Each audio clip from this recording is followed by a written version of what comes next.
Morning, tarot people. Let's light some sage so we can be sages.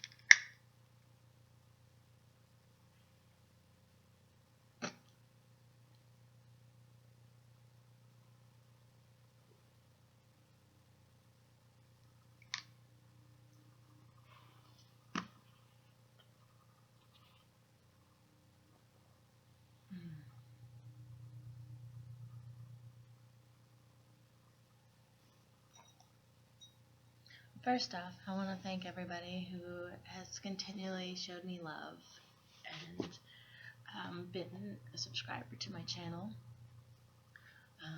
I'm so happy to have you in my life. I'm so happy that I'm able to share my videos with you on a daily basis, and I'm so happy that I've been able to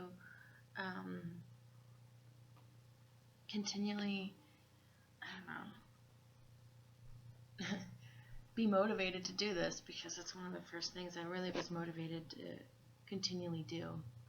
Now, that being said, I also want to thank my parents and my family for being unconditional to me, regardless of their levels of,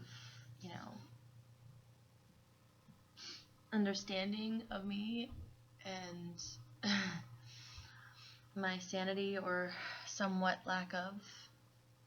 Then maybe they don't quite believe exactly what I believe, but that's okay, because we're all different. And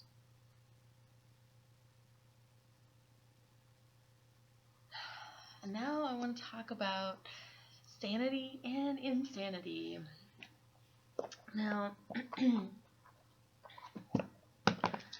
we can all get to a point where we get really, really mad. I've had those points in my life.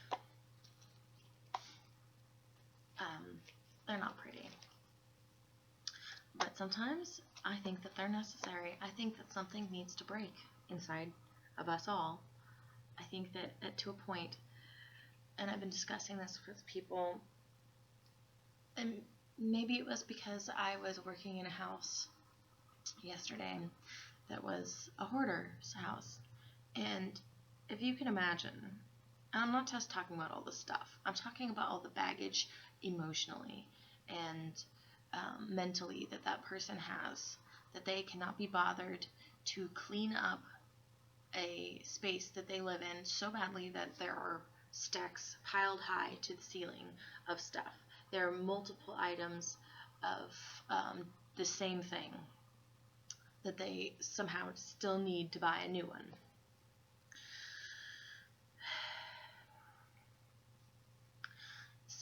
Sanity and insanity are all relative. I mean, you could say my hair's insane, and it kind of is, but it's kind of not, because it has its own flow of things, and I'm not going to mess with it just because somebody thinks it doesn't look proper. I've thought maybe I should grow my hair out, maybe I should chop it all off. It's in that very strange in-between stage, but it's doing what it's doing. It does that. It does something strange that only it does. And that's okay. Now, the hoarder, yes, there is a disease behind that. And it's definitely this, repressed mental state of issues. And that's when it's in an extreme case. But we are all somewhat hoarders of emotional issues.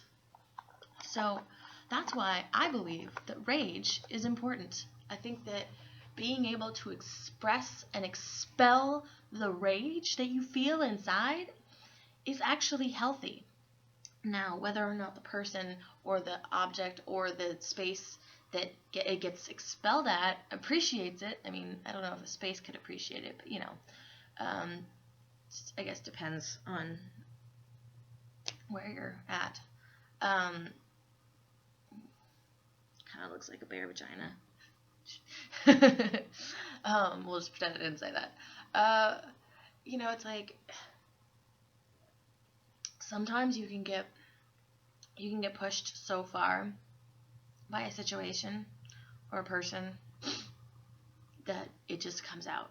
And sometimes some people have a higher tolerance point for holding it in and being able to deal and process the rage and deal with it in healthy ways, like exercise and art and dance and just other things. I've been processing my rage for quite a while and trying to keep it in a healthy expression that actually is productive.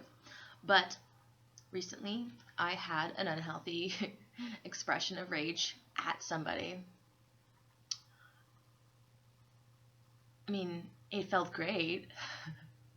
I thoroughly enjoyed expressing it because I felt that that person deserved the recipient of my rage. Now, whether or not they think that they deserved it is another story.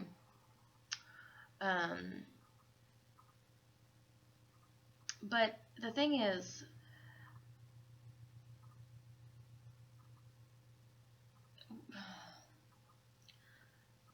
it's not letting yourself get so far that it ends up in an uncontrollable rage. You want to be able to have it controlled. You want to be able to express your point with enough intensity and purpose, but lacking the wildfire of the rage, the uncontrollableness. Now, I've struggled with those extremes where being able to express how I felt did not come out in a gigantic fireball. And, because it's very destructive. But also being able to say my piece and feel like I have gotten my point across.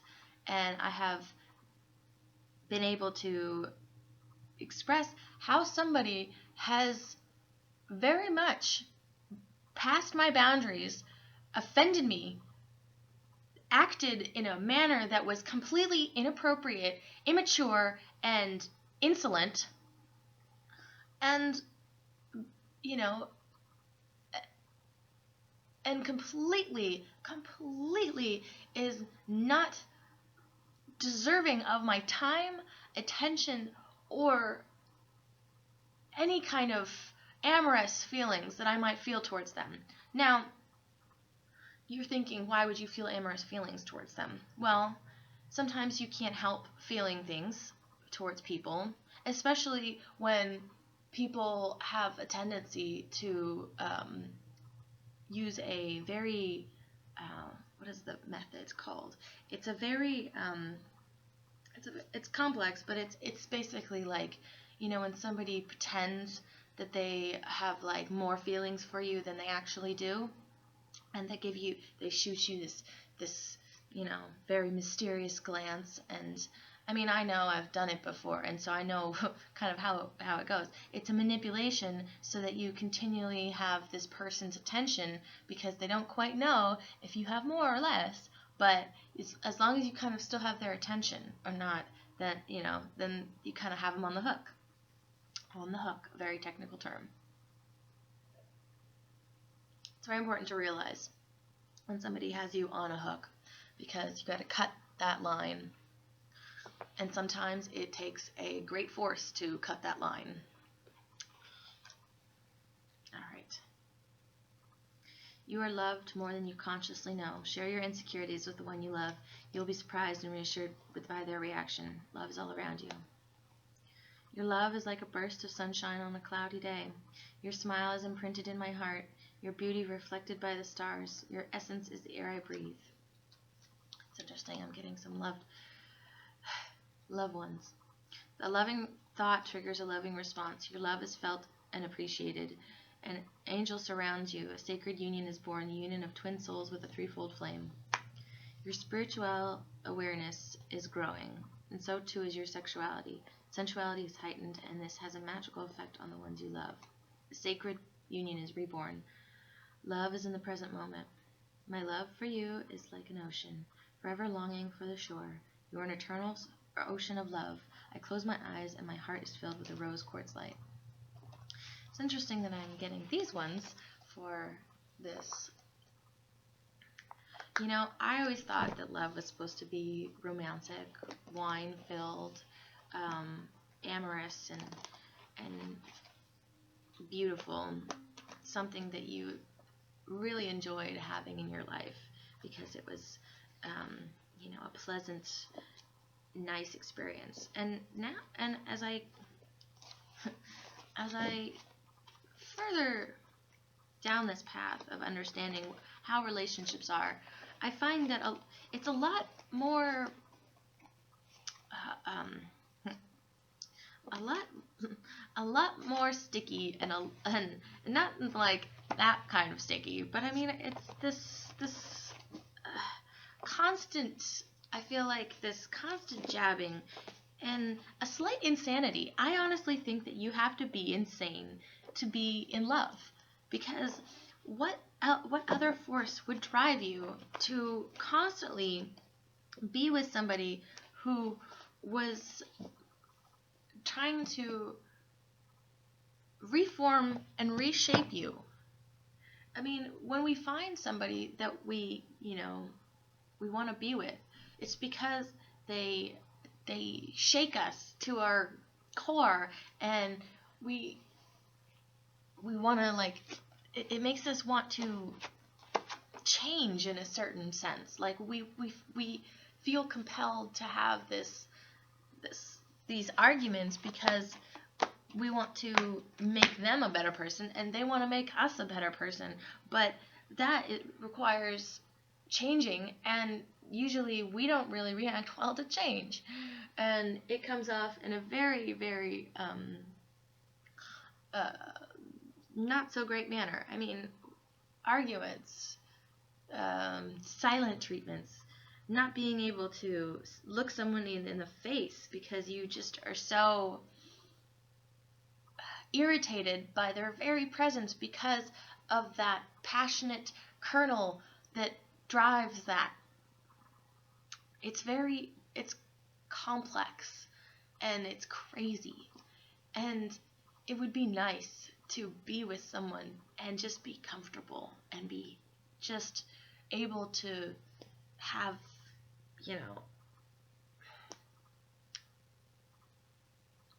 just feel secure almost. But I don't think that's the type of love that really lasts. I mean, I know that they say marry your best friend, but your best friend is going to call you out on your shit all the time. So that's an illusion of, like, where things are, like, comfortable. I mean, obviously you don't want to marry somebody who, you're having violent arguments with, but there's like that in between level where there's chaos, and the chaos breeds the further continuation of said love.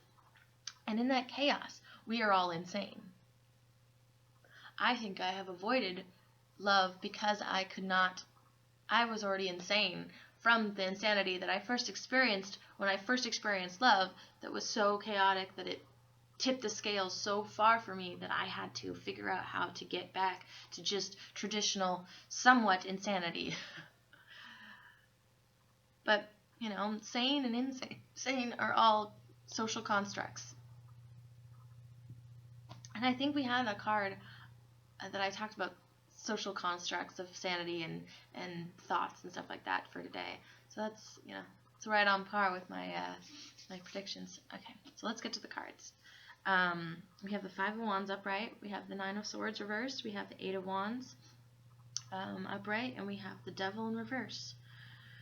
So it looks like we're breaking out of something that has been holding it on. There is movement, swiftness, with the Eight of Wands, not Eight of Swords, thank God.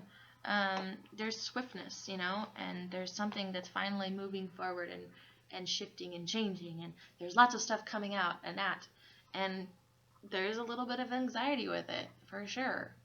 I know I felt, excuse me, quite a bit of anxiety, as I always do. And and there's the Five of Wands, which is, the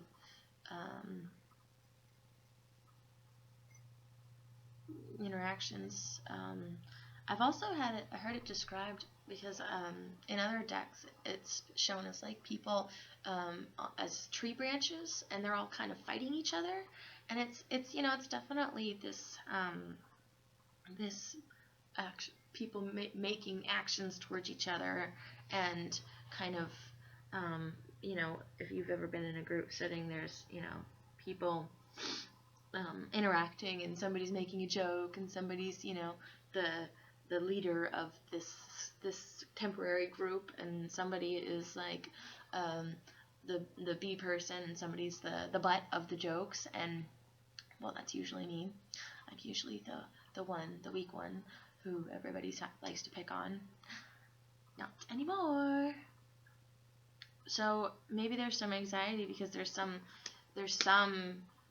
interactions that are swiftly happening, and there's a breaking free of this experience of being stuck in a place of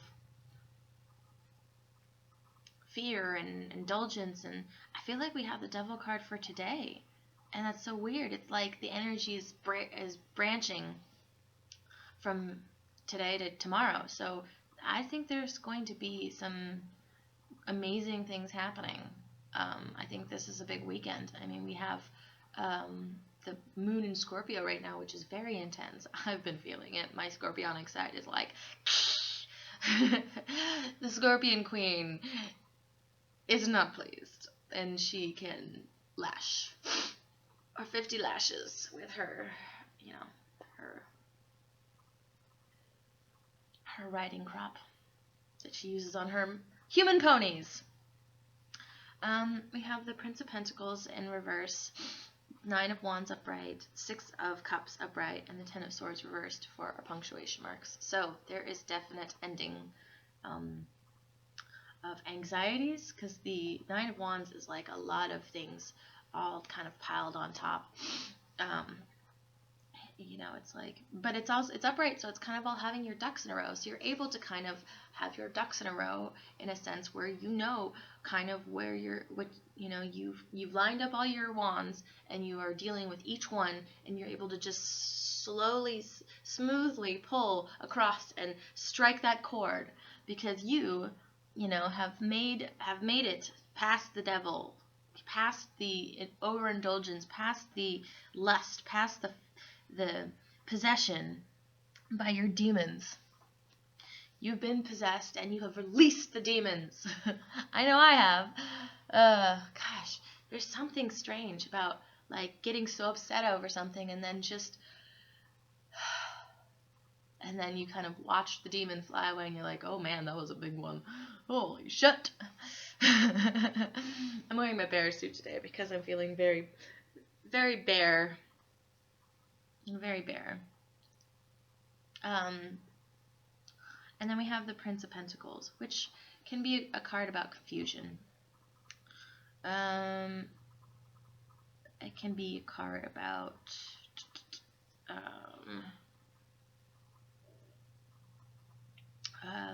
trying to be a practical person, building something. You know, slow and steady wins the race. And perhaps there is a slight bit of confusion with these wands, you know, kind of where to place them, how to get them all in order.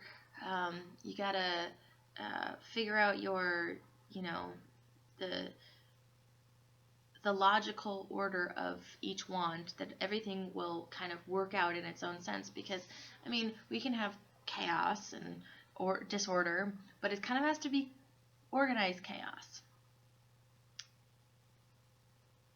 Not complete hoarded chaos. Lord have mercy. I found a box of lemon heads inside another box. I don't know what that was doing there. I don't know what the purpose was of it, but I threw it away. I know I probably shouldn't have, because they really wanted us to pack everything, and I mean everything, even the garbage. But, you know, baby steps. People have to unpack their baggage. They think that they need everything. They have to hold on to it so tightly because they think that they still need things. And then when somebody like me comes along who's kind of like, let's rip the Band-Aid off, you know, they get a little scared and they get a little hostile. And, you know, I've mentioned before to my friend about, like, people are trying to get me. Well, it's, you know, not literally just yet, but I tend to have an effect on people where they get really angry with me. And when people get really angry with me, they're angry with somebody, or like about things they don't understand, they tend to attack and they go after. Because I am very blunt. I'm direct to the point. And so I cut through all the bullshit, you know, like bullshit extraordinaire, directly to the kernel. Well, that's because. And I'm not gentle. I will not fuck you gently. No. It infuriates me sometimes, and I know that's a thing for me to work on, when people are unwilling to work through and change their lives for the better because they are still stuck in the past. And we have the Six of Cups here, which is all about an emotional satiety and kind of being stuck in a past nature of things and feeling more comfortable with how things have always been in emotional sense, and not venturing into the unknown. I mean, I definitely have to work on some of that as myself, because I'm very comfortable, and we'll call it re-repeating, dating an ex, because you know them and you don't have to, you know, start fresh and, you know, try and get to know somebody. And that's a lot of work and process to introduce somebody to you. And so it's like, you know, we need to move forward. We need to step out into the unknown, be brave. And now that we have all the information, the Ten of Swords, all the information, we have figured out our you know, what we need to work on, what from the past is not lining up. What is preventing us from moving forward, so that we can break out of the devil and, you know, get things moving again with this Eight of Swords. So I will leave you there with this longer video again, and I hope you have a great Friday and a great Saturday.